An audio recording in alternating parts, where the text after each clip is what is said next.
Hey there guys, David Salazar here. One of the things I wanted to talk to you about today was something that's not exactly strictly dedicated to motorcycles. It's more so dedicated to everybody who's actually on the road in Texas.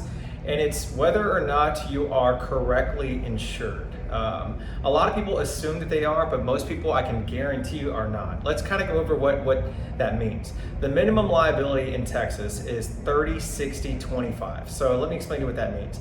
That means if you get in an accident, it's $30,000 for bodily injury, up to $60,000 if more than one person has been injured in the accident, and then $25,000 for property damage. So what does that mean for you? If you get in an accident and you have minimum bodily injury and you have minimum insurance, then you are not covered. You are paying for other people to be covered in an insurance accident. So this is the bare minimum in Texas. So why is that important for you? If you have a car that's worth $25,000 and you only have $25,000 in insurance, you're going to be out of pocket.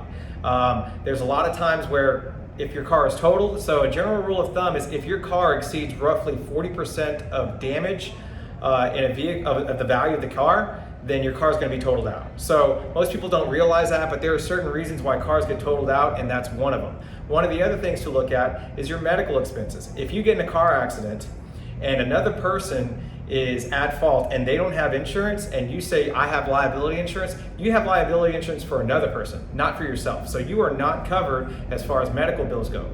There are very common times where you are underinsured and you don't even realize it. There are also some of you out there who are overinsured. Sometimes you have a value on a property damage case where there's $200,000 in property damage value, but you only have a $20,000 car. These are things you need to look at, and I'd be more than happy to take a look at your insurance declarations page to kind of see what you do and don't have. One of the other important aspects of this that we've discussed in the past is PIP insurance. There's PIP insurance and there's MedPay insurance.